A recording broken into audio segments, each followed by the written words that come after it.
Harihi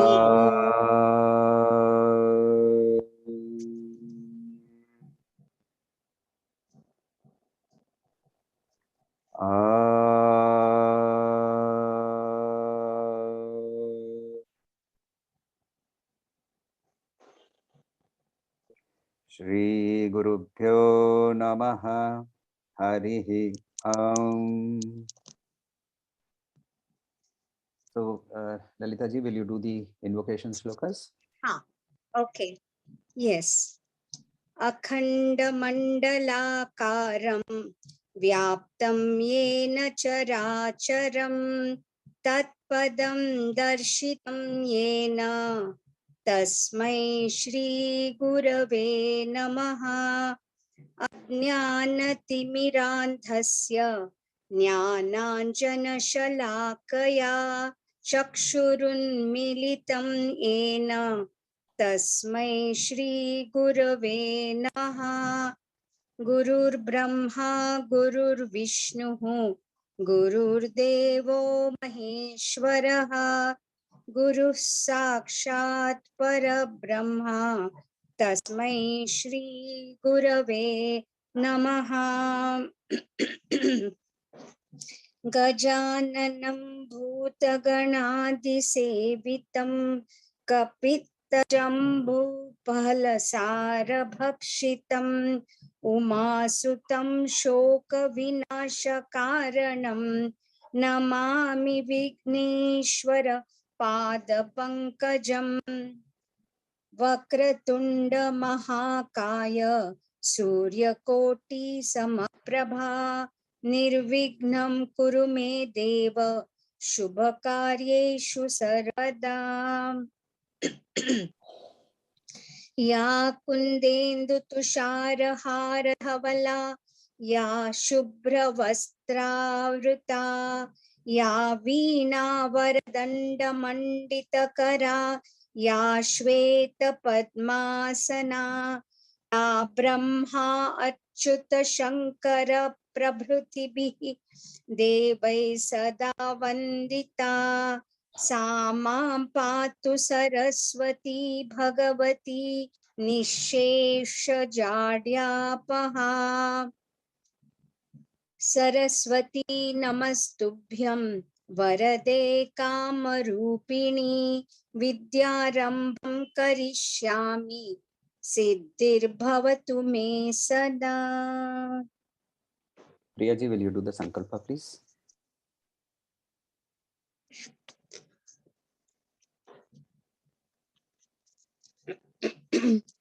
Start it now itself. Priya ji, please do the sankalpam. Okay. Om Asya Sri Lalita Sahasranama Stotra Mala Mahamantrasya Vashinyadi Vag Devata Rishayah Anushtup Chandaha Shri Lalita Mahatripura Sundari Devata Aim Bijam Sahu Shaktihi Klim Kilakam Shri Lalita Mahatripura Sundari Prasada Siddhyarte Japa Viniyogaha. Prema ji, will you please do the first and second dhyana shlokas?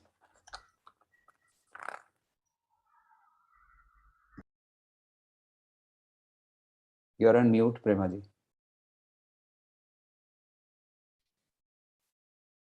सिन्दूरारुणविग्रहां त्रिनयनां माणिक्यमौलिस्फुरां तारानायकशेखरां स्मितमुखीम् आपीनवक्षोरुहां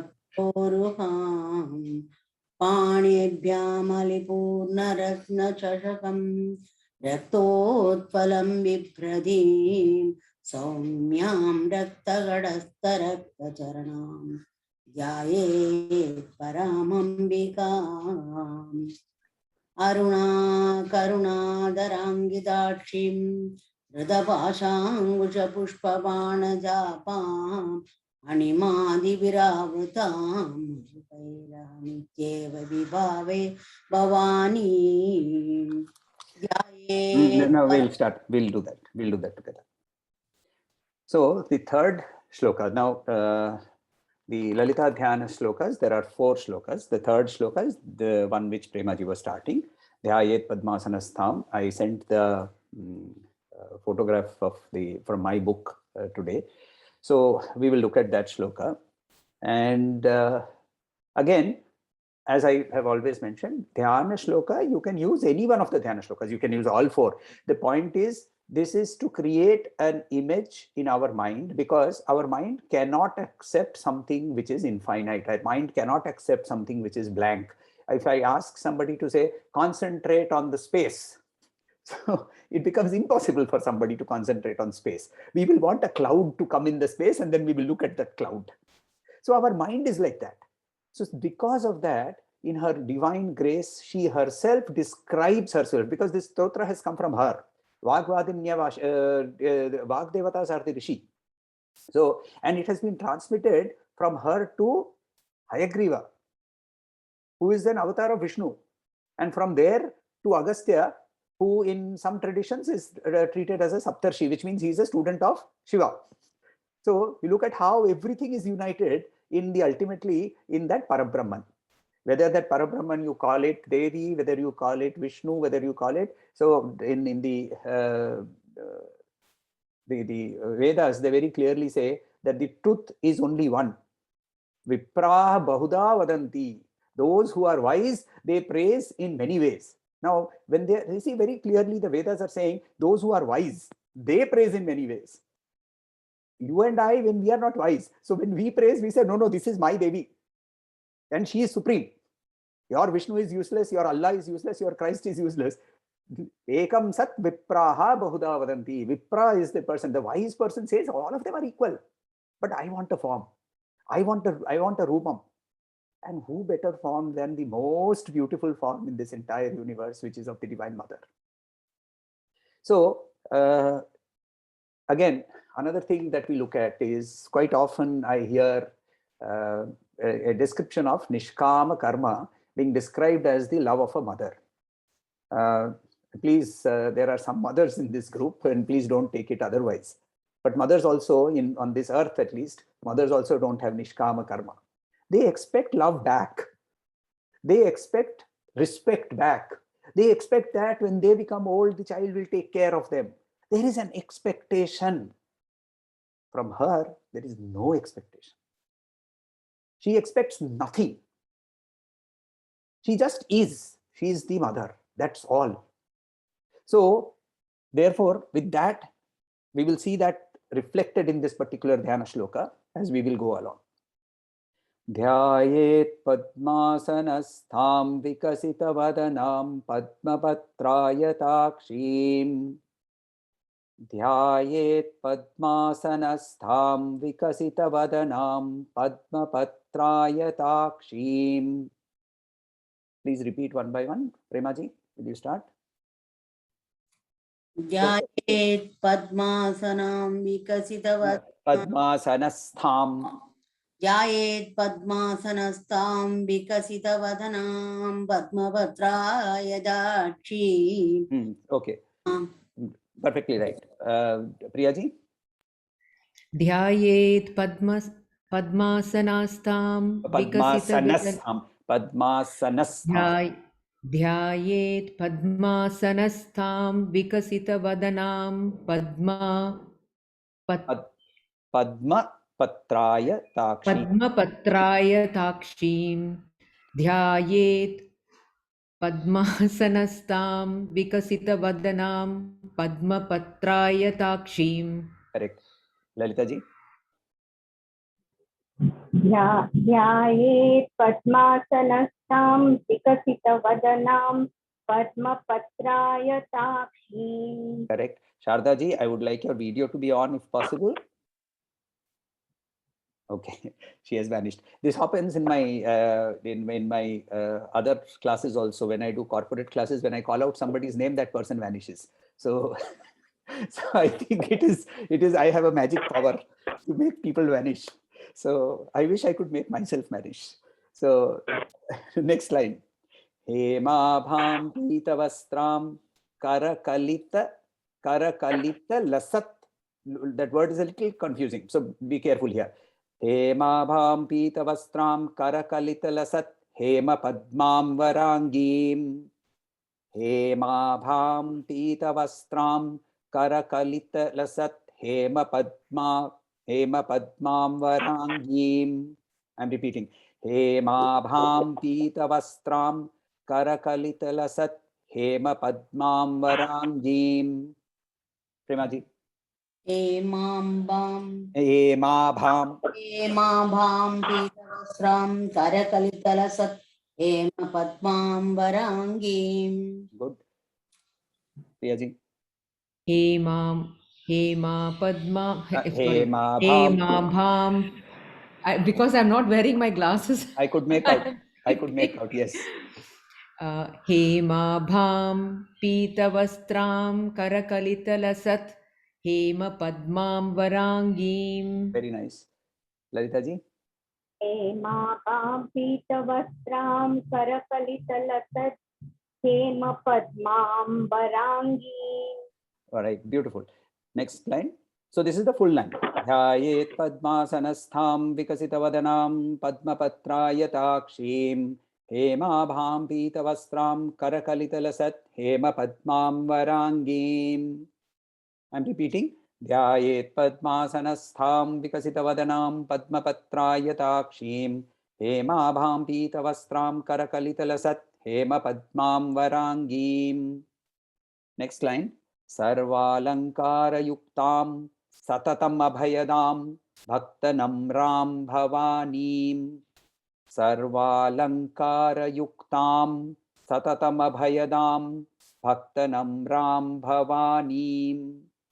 Sarvalankarayuktam satatam abhayadam bhaktanamram bhavanim. Premaji.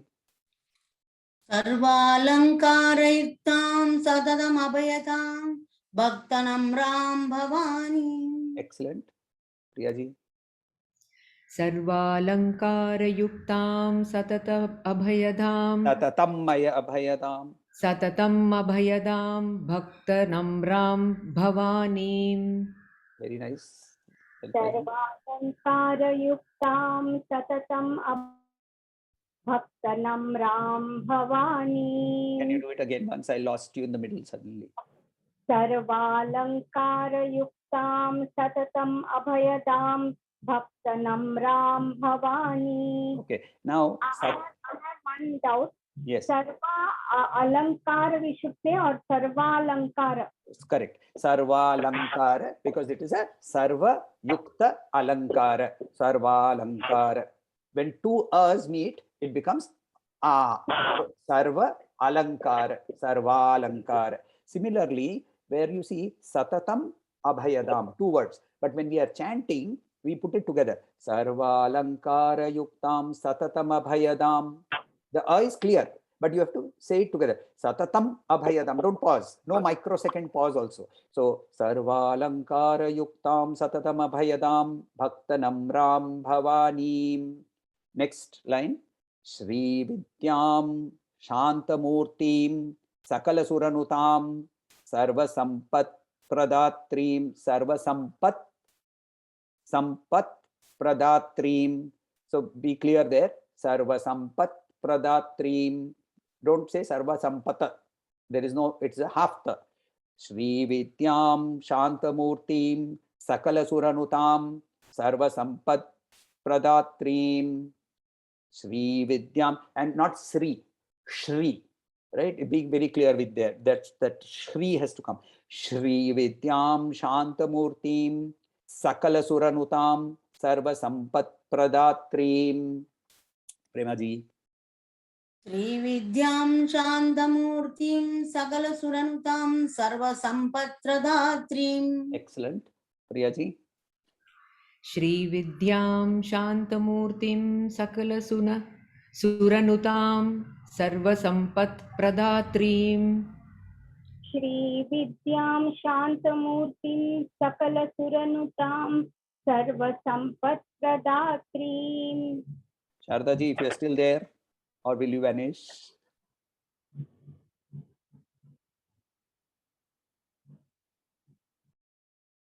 Sharda ji?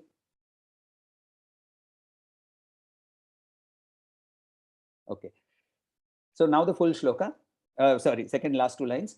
Sarvalankara yuktam satatam abhayadam bhaktanamram bhavanim Shri Vidyam Shantamurtim Sakala Suranutam Sarva Sampat Pradatrim.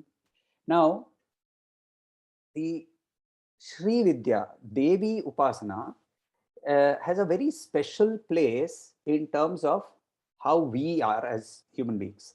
In terms of the fact that 99% of this world cannot achieve mumukshata if there is an empty stomach. What is mumukshata? I want moksha. Mujhe moksha chahiye, mumukshata. Right? Mumukshata is, now there is 1% who are born in destitution, have nothing to eat, nothing to drink, but they are born with that prarabdha which has impelled them to be born in this particular form, and where they say, now I need to go. And they go. Swami Vivekananda, when he went to the West, and when people came and asked, how will we help you? He said, send us bread. He didn't say, send us preachers, send us this, send us that. He asked for bread because he had seen, out of his compassion, he had seen the whole of the country, and he had seen the dire poverty that the Britishers had driven us into. And in that, therefore, he's saying, let us have a full stomach first. Devi is very clear in that. She knows if these chaps sit with an empty stomach, they will never think of me. They will only think of me in the form of Annam. And the only Devi they will worship is Annapurna. So, and there also they will not do any work. They will only say, Annapurna, please give, Annapurna, please give. So, therefore, she comes back and says, first, let me give you some food. Maybe not up to here. Maybe not a 5-course meal, not a 15-course meal, Kerala or not a Kerala Onam meal. But let me give you some food. And let your stomach be, at least be calm, so that you can start thinking of me. Bhukti Mukti Pradayini. That is one of the names that we find. She gives Bhukti also. But she does not trap us in Bhoga. Because with the Bhukti, she comes and gives us Mukti also. Along with that Bhukti.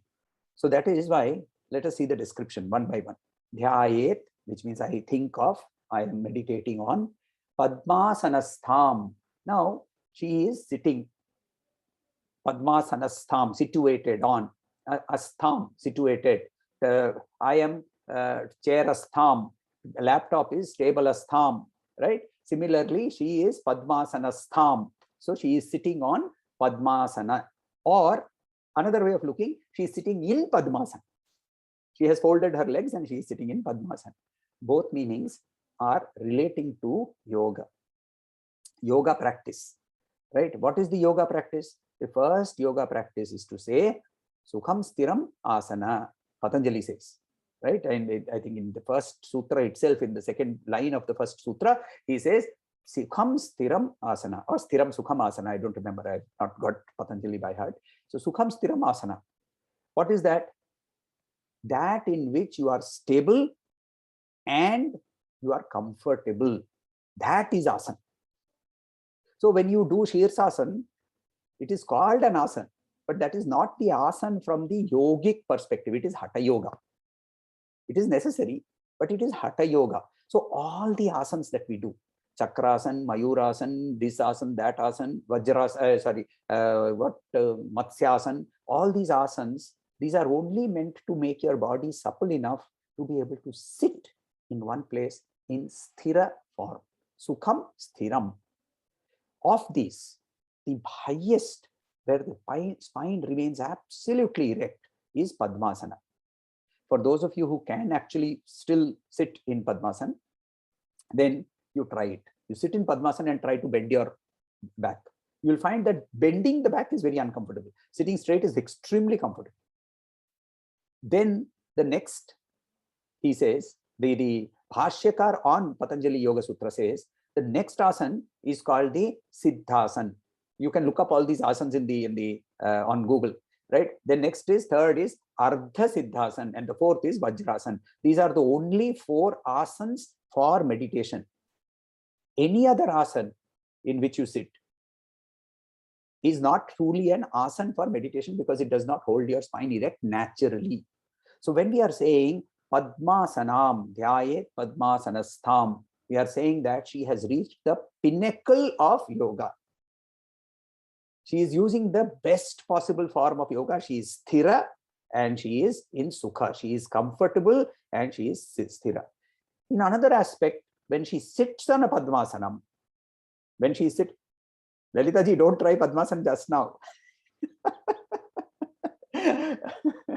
So when she is sitting on Padmasana, or when she is sitting on a lotus, it is indicative of the fact that we have a lotus here, right? It is believed that we have a lotus 3 inches above our head in what is called our energy body, our aura.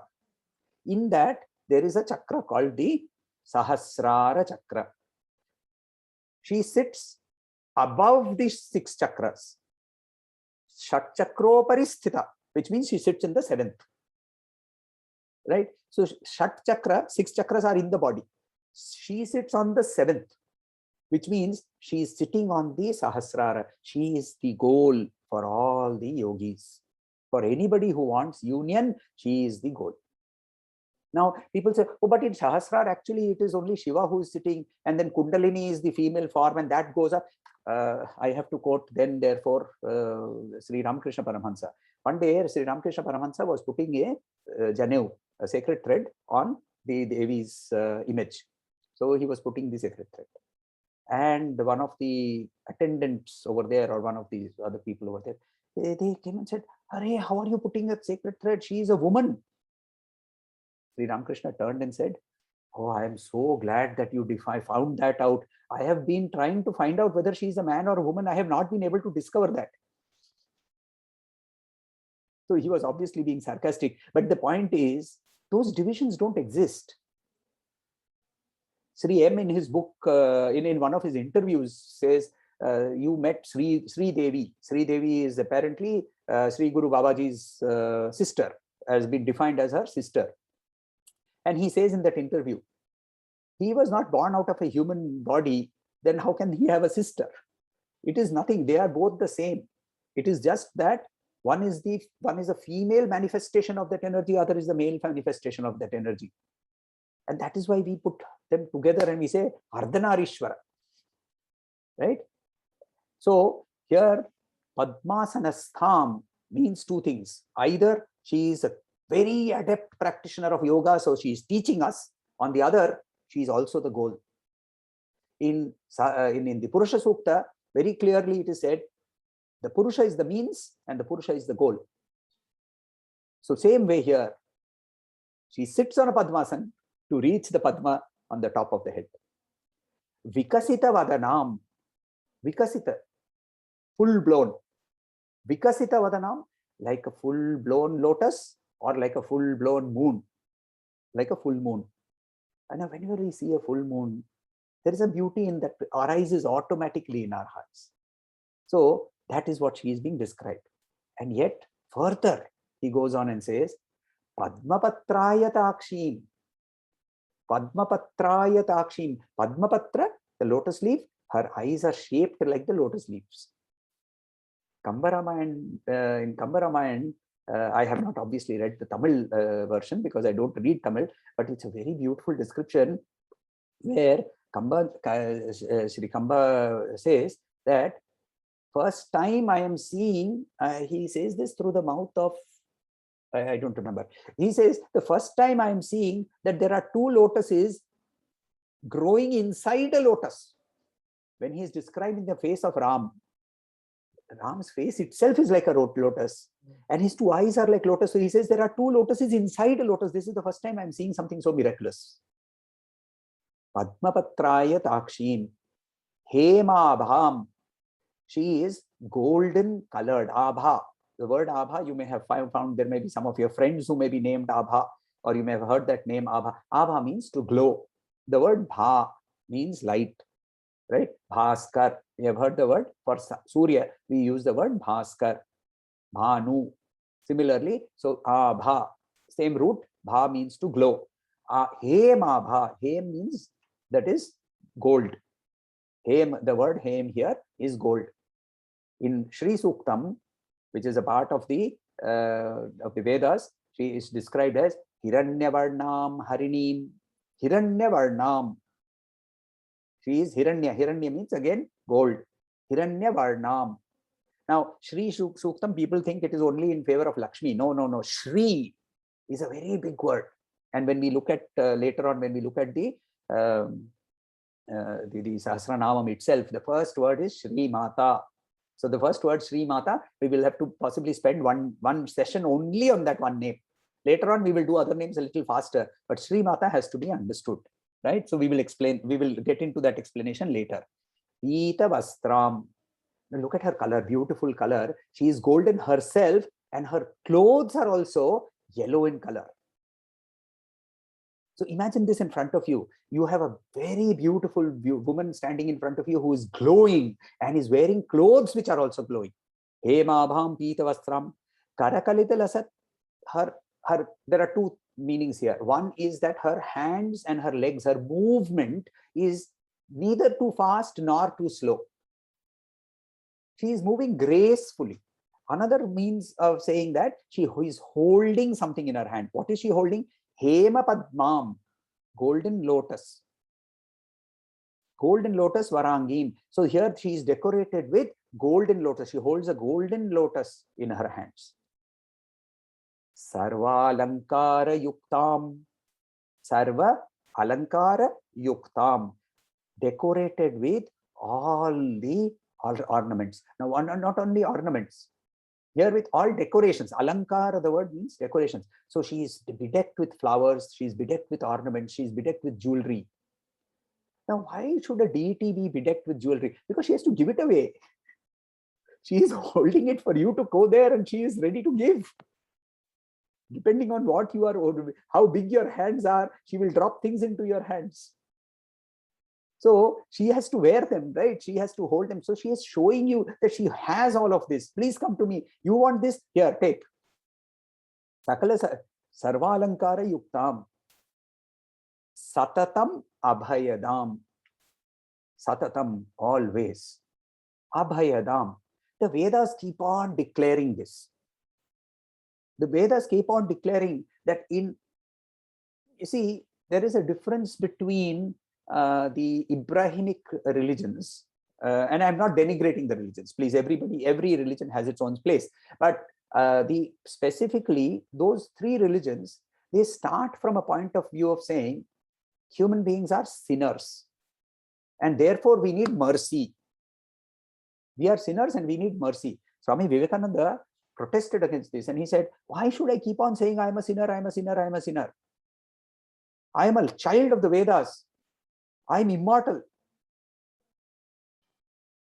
Yetas vidura samritaste bhavanti. There, he who knows this is immortal. I live in immortality. Why should I be afraid? The Vedas even declare, when is there fear? When there are two. If there is only one, how can there be fear? I used to argue with my mother. You see, I had this bad habit of running away into weird places at points of time. So my mother would say, don't go there. There is nobody there. And my answer would be, if there is nobody there, then why should I be afraid? Because if there is somebody, then I can be harmed, no? Otherwise, I'm only going to harm myself. So if there is only one, if this entire universe is only one, if this entire universe is only Devi, where is the fear? And therefore, if I know this, if I understand this, if I realize this, I am automatically freed from all fear. Satatam abhayadam. Just her memory, knowing that she pervades every smallest particle of the Higgs boson particle, also is Devi. If I am clear about that, then every atom of mine is Devi. My body is Devi, my Atman is Devi. Then where is the fear? Satatam abhayadam. The next one is so beautiful. Bhaktanam Ram. She is always, so Namrata means what? To be humble, right? She is humble before her devotees. So devotion is one of the means. See, we have various paths to reach her, right? There is the Bhakti Yoga, there is Jnana Yoga, there is Karma Yoga, there is Kriya Yoga. Each follower of each path will say that my path is the best, right? Sri Ramakrishna Paramahansa, who was a pure Advaitist, worshipped the Devi because he wanted to bring Samanvay.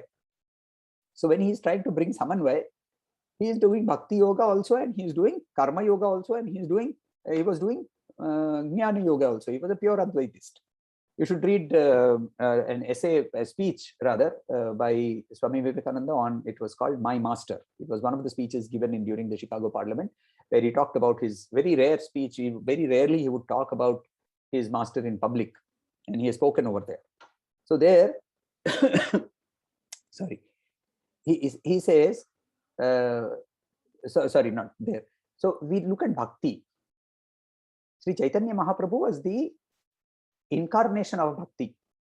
He came in to spread the message of Bhakti. Why Bhakti was necessary at that point of time is because the Christianity and the Islam which was spreading at that time, not Christianity, Islam which was spreading at that time, was a very strong devotional aspect to it called Sufism. And Sufism or any devotional aspect appeals to the emotions in us. And is there any human being who can say, oh, I don't have any emotions, I am a jnani? Right? All jnanis also have emotions. So therefore, the emotional aspect was being addressed by the Sufism. So he had to come down, and he came down in the form of Chaitanya Mahaprabhu. So Chaitanya Mahaprabhu, once he was very pleased with one of his devotees, and he asked him, ask and whatever you want, I will give you. So this chap asks him, saying that, Lord, please give me your everlasting bhakti. So Sri Chaitanya Mahaprabhu smiled and said that, how can I give you the chains for binding me? You are asking for the chains that will tie me down. That is what you are asking when you ask for bhakti. Bhaktanam Ram Bhavani. Bhavani, two meanings, the mother of this entire universe. Otherwise, another meaning, Bhava means Shiva. Bhava means Shiva. So wife of Shiva. Another meaning, wife of Shiva. So Bhavani. Now the next word, Shri Vidyam. Shri Vidyam. Here Shri is not Lakshmi. Shri is because that Vidya itself is so important that it is called Shri Vidya. Similarly, the chakra, the Meru, or the chakra, the yantra that is described is drawn for worshipping Devi, is also called Shri Yantra. It is called Shri Yantra.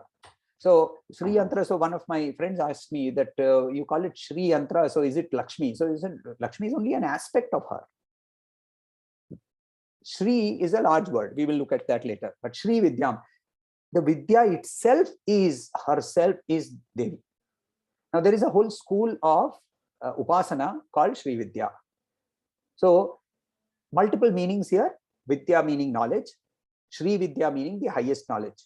What is the highest knowledge? To know the ultimate reality. That ultimate reality itself is her. The process to know her is the knowledge.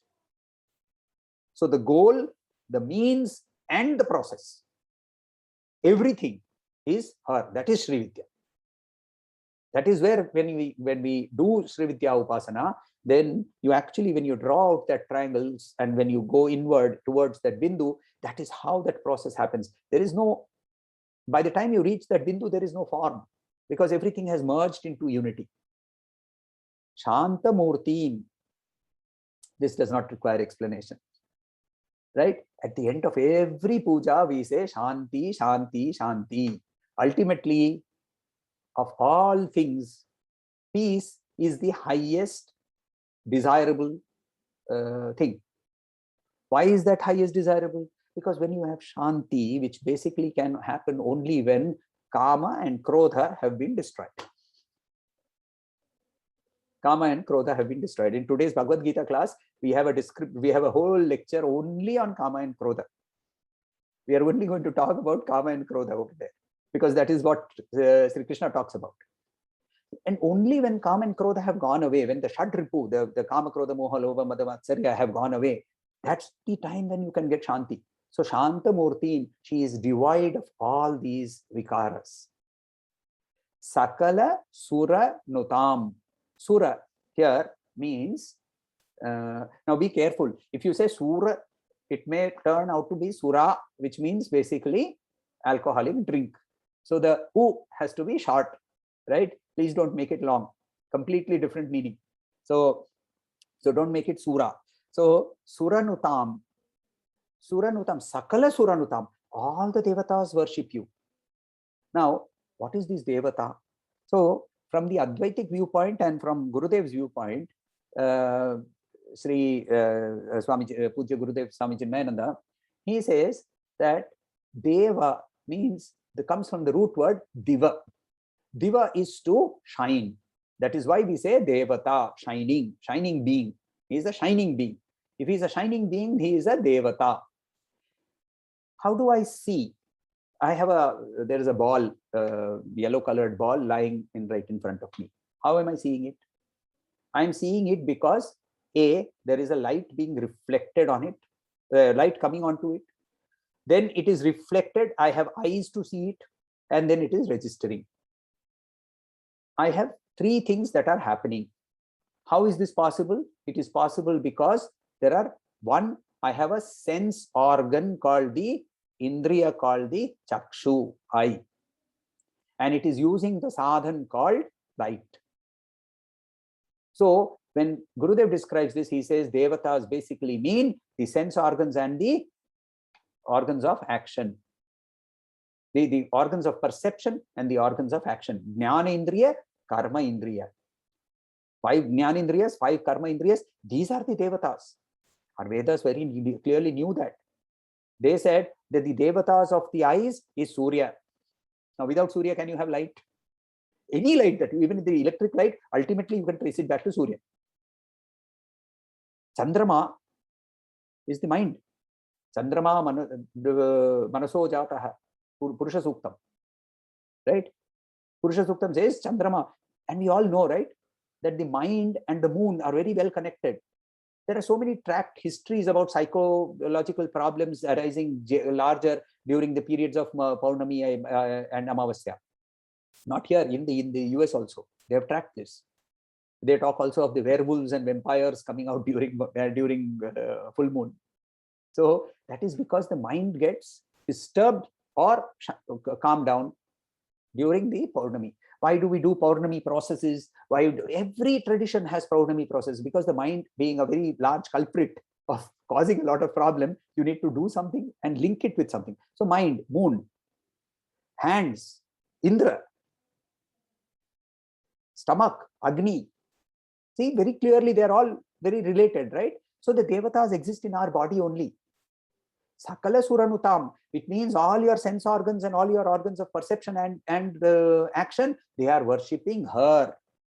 That is their job. And what does she do? She gives you all prosperity. Sarva Sampat Pradatrim. Sarva, all Sampat, prosperity, Pradatrim. Sampat means not Sampatti, not only Sampatti, not the wealth. It is not that photograph in you see in calendar art, right? Lakshmi sitting like that and coins flowing from one hand. I don't know who saw that and wherever they have seen that, but so that is not prosperity. Somewhere or the other, we have associated Shri and Lakshmi only with wealth, and that too physical wealth, material wealth, which should be in form of coins. And therefore, on Dhanteras, which has nothing to do with Dhan or Lakshmi, you go and buy pots or gold and put it in the puja and you worship gold. The total, this is the Archie's cult of Hinduism. Mother's Day, Father's Day, great-grandfather's Day, like that we have Dhanteras. So Dhanteras has a specific reason. It is a pradosha. It is a day of worshipping Shiva. Before you worship Lakshmi, you have to worship Shiva. It's a pradosha. It is also the day of Arogya. It is the day of Dhanvantari. That is how it has come. Dhanvantari Trayodashi, Dhanteras. It is the birth date of Dhanvantari. And since Dhanvantari was born with a pot, so people go and buy a pot. You buy a pot, you are not going to get Amritam. Amritam will come when you do Hatha Yoga and you eat properly and you exercise properly and you get your medical checkups done regularly, then you get Arogya. So coming back, Sarva Sampat Pradatrin, she gives everything, both Bhukti and Mukti. She is a giver of both. So we have to be very careful about this. When she gives both, she gives us Bhukti not for getting caught in her net. She gives us Bhukti to propel us towards Mukti. To propel us towards Mukti. Even people like Sri Ramakrishna Paramahansa needed people to be providers. Whether it was Balaram Bose, whether it was the Mathur Babu, the first son-in-law of Rani Rashmani, all of these he called them providers. Why are they providers? Because they used to provide for his material well-being. Without that, how would he have survived? So therefore, she is Sarva Sampat Pradatrin. Should we also do the next shloka? We have time. Should we do? I leave it to you. Yes, Premaji. Sir, I want to know the meaning of Abhayadam. Abhaya Dam. Dam means to be giving. Abhaya is fearlessness. So Satatam, always. Abhayadam, giver of fearlessness. Always giving fearlessness. Literal translation. Always giving fearlessness.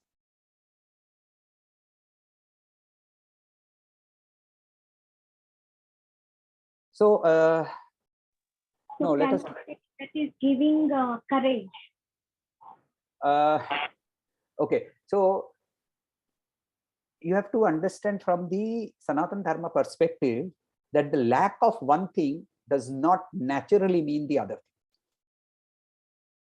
So lack of fear does not mean courage. Lack of fear. So when I say lack of light, what is lack of light? So then you will say darkness. No, I close my eyes. There is no light. Lack of light is not necessarily darkness. Lack of light could be blindness, isn't it? So there is light, but I can't see. So Advaita and especially Sanatana Dharma very clearly uses very strong logic. It's our Sanatana Dharma is a very logical dharma. Even in the devotional aspects also we use logic. And therefore, we have to be very logical when we analyze every statement, every word that has been given to us by our rishis. So we have to be very clear that, see, the English language is a language of, where you have all these opposites. So dark, light, etc., etc. But in our case, the opposite, the lack of papa, it does not make it punya. I don't do papa. Does it mean that I am doing punya? Simple example, right? So to get courage is an active pursuit that you have to do. To remove fear, all you have to do is to surrender. So the moment I surrender, I have lost fear. But to get courage, now I have to hold her sword and bring it down. And I have to hold her sword, right? And I have to make her manifest in front of me in the form of Tulsa Bhavani. And she has to give me her sword, and then I become Chhatrapati Shivaji. Otherwise, I will be saying, oh, Amma, I am so happy. I have no fear. That's not enough. So thank you for raising this, because we are very clear in our thinking. There has to be the removal of negation, but there has to be attraction of positivity. Both have to happen separately. Attraction to a positivity. Attraction of positivity cannot happen as an automatic vacuum filler because I have removed negativity. We accept vacuum. Nature abhors vacuum, they say in science. Sanatana Dharma accepts vacuum and says vacuum is a possible state. So you may exist in a vacuum. So that is the Very nice. Very nice. Thank you. so that is the aspect of the third Dhyana Shloka. No, I don't think we have time to finish the fourth Shloka, and I don't want to start it without finishing it. So we will do it the next time. Let me tell you a story of Devi. So what happened is, This is from the Devi Puranas. So Devi, see, there are basically, if you look at the Puranas, they have been classified. There are said to be some 108 plus Puranas. A list of them are said to be the Pradhana Purana. Each Purana lists down 18 Puranas and says these are the 8 most important, right? But in none of them, in none of these 18, the lists are identical. So in some there will be some list, some there will be some other list. So for example, Brahma Vaivarta Purana karke ek Purana. There is a Purana called Brahma Vaivarta Purana. In none of them, you will find, in none of the list, you will find the Brahma Vaivarta Purana. But in Radha's existence comes only in Brahma Vaivarta Purana. Now Radha is such an important personage, and she appears only in Brahma Vaivarta Purana. So then historians will say, oh, that is all because it is a later addition. No, that's not how it happened. See, recently Premaji's house, they had a 7-day Srimad Bhagavat Puran reading. So 7 days, right, Premaji? Yeah, okay. So see, it was a 7-day. Why is it a Saptaham? It is a Saptaham because Parikshit had 7 days to live. And in that 7 days, he says, what can I listen to? What can I do so that I will achieve moksha? And Shuka Brahmam comes, son of Agastya Muni, son of Vyas Muni comes, and he sits there and he explains the entire Srimad Bhagavat. I was in Vrindavan, where one very well-known Bhagavat reader, Sri Mridulkanti Shastri, very famous. You can YouTube him. He is very good. He tells the Bhagavat very nicely.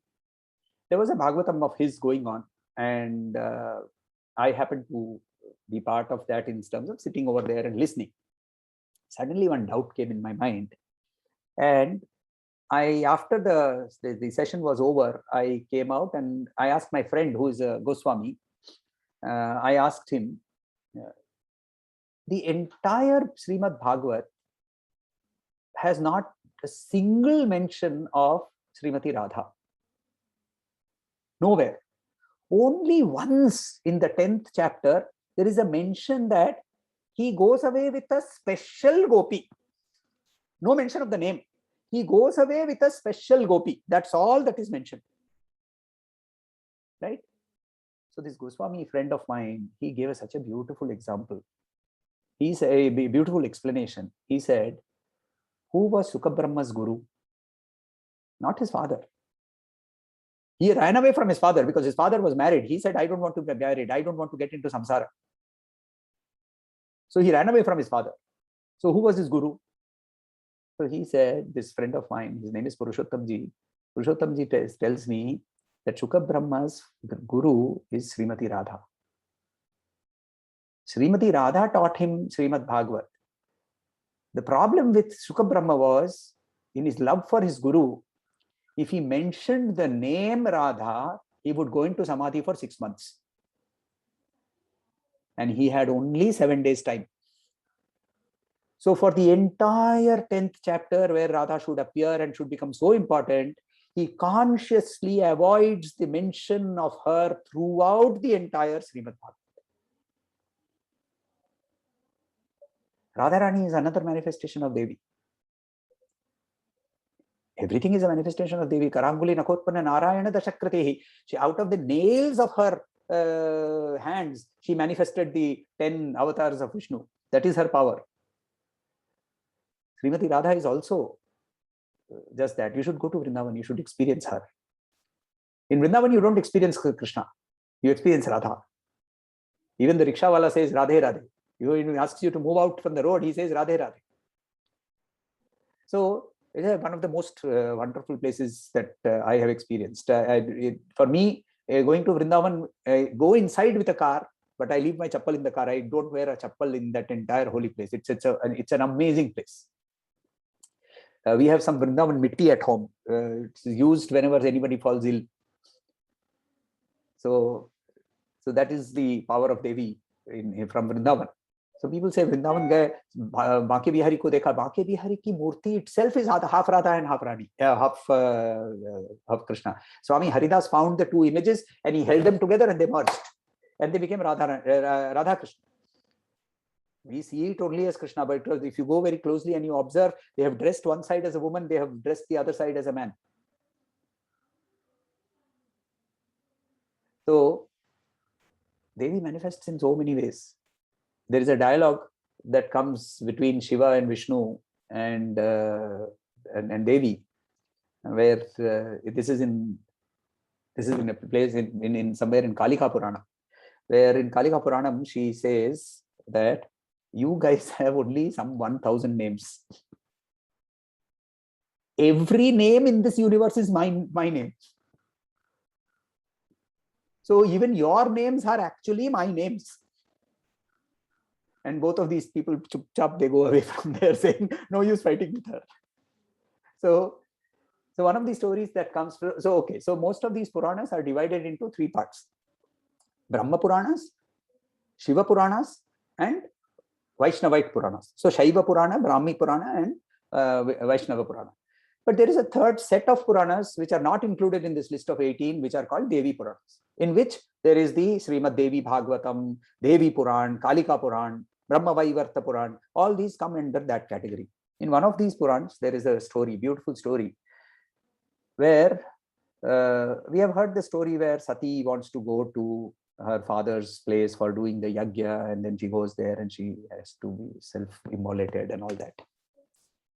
So in the one of the Devi Puranas, the story is when she says, I want to go, Shiva says very angrily, he says, no, you can't go. She says, look, whatever you say, I am going. So he says, you are behaving like a jiddi teenager. So I know you are a Shodashi. Shodashi is one of her names. She is a 16-year-old. So Shodashi is one of her names. I know you are a Shodashi, but listen, don't behave like a teenager. And if you try to go, I'll stop you. So he stands with his Trishul and she vanishes from there. And now Shiva sees himself surrounded in all 10 directions by 10 Devi forms. Each of them is so different from each other. Kali, Tara, Bagalamukhi, Bhairavi, Chinnamasta, Dhumavati, Kamala, the Dasha Mahavidyas surround him. He surrenders. He says, Mother of the universe, I am sorry. I didn't realize who you were. Please go. Carry on with your Leela. So that is how the first time the Dasha Mahavidyas manifest from her. So we will, as we progress, we will get those names. Some of the names of the Dasha Mahavidyas will come in the Lalita Sahasranama, and we will go into their stories also. We will go into the stories of the Dasha Mahavidyas also. Any questions, any insights, any comments, anything you want to share, and then we will close for the day. I'm just wondering, the name Bhavani, does it also could be one who is like Bhava? No.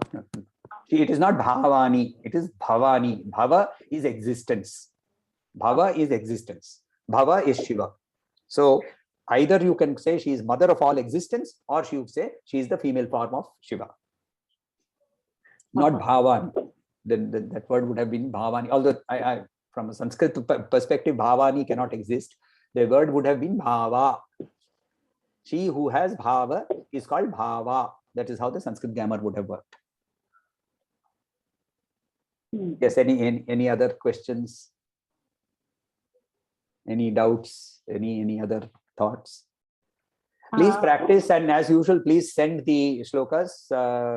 And this time, please send the whole thing, right? So first send only the Ayat Padmasanastham, and then for practice, send the whole thing. So that again, if you are making some mistakes, at least I can get back to correcting. And I'm sorry if all of you feel very upset about the fact that I make those very, very small things I have to pick up, because that's how I was taught. We would like you to do it. I was taught with a scale actually.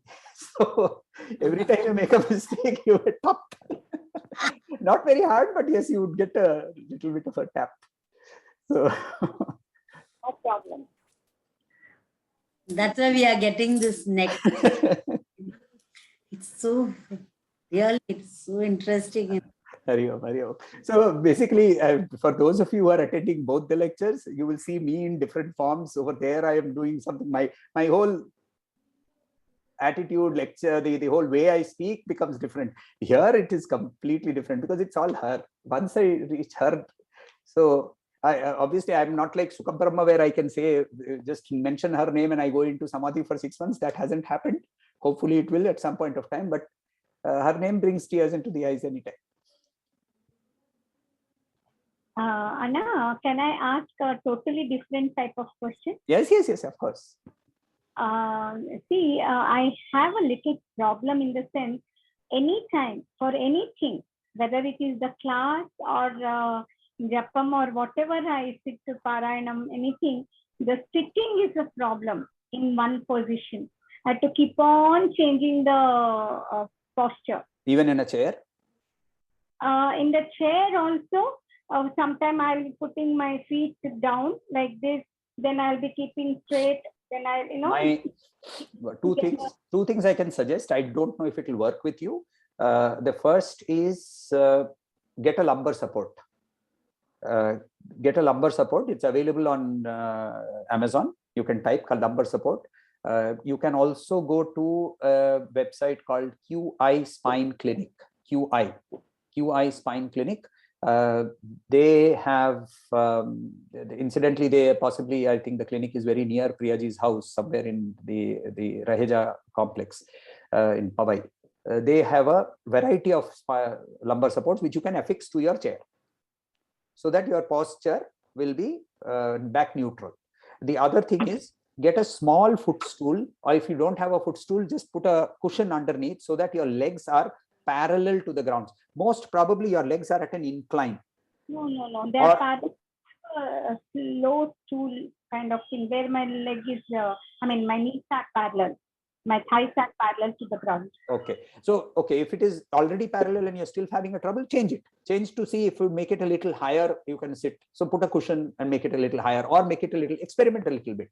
But this is basically postural because as we age, obviously our spine keeps degenerating. So there will be some problems in the hip. So you will get some need for hip mobility and all that. So much the spine, it is the right knee only. Left knee is absolutely no problem. It's only the right knee which doesn't take any position for long. Okay. So that is where you can actually keep a cushion below the right knee. So just like keeping a cushion to sit, you can also place a small, or a folded towel, like a motha towel. You can keep it below the right knee. So that happens only when your chair is such that your knee is just outside the fold of the chair. If your knee is hanging right outside and you are sitting on the edge of the chair, then you will not be able to put a towel. What Priyaji is saying is we are sitting right back, so therefore your leg is virtually back inside and your knee is only... I thought she's telling when I'm sitting like this now. The floor, No. Yes. When you're sitting on the floor. When you're sitting on the floor. Okay. If you have a problem with your knee, please don't sit on the floor, first and foremost. That's the first thing. Stop doing that. Stop torturing your knee. Right? The more you torture it, you will have what is called a meniscus tear. That meniscus tear will lead to a tendon problem, then it will lead to a ligament problem, and therefore you will have a nice knee replacement coming up. Don't get there. Right? There are exercises to be done. You can go to a physiotherapist, do those exercises, do hot fermentation. I'm doing exercises. So that is the only thing that will help. See, the body is a material body. It will go through all its changes. Yeah. Okay. Thank you. Okay. Anything else? Okay.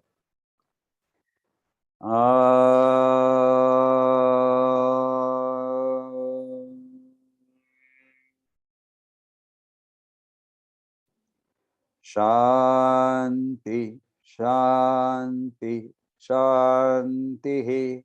Harihi Om. Shri Gurubhyo Namaha. Harihi Om.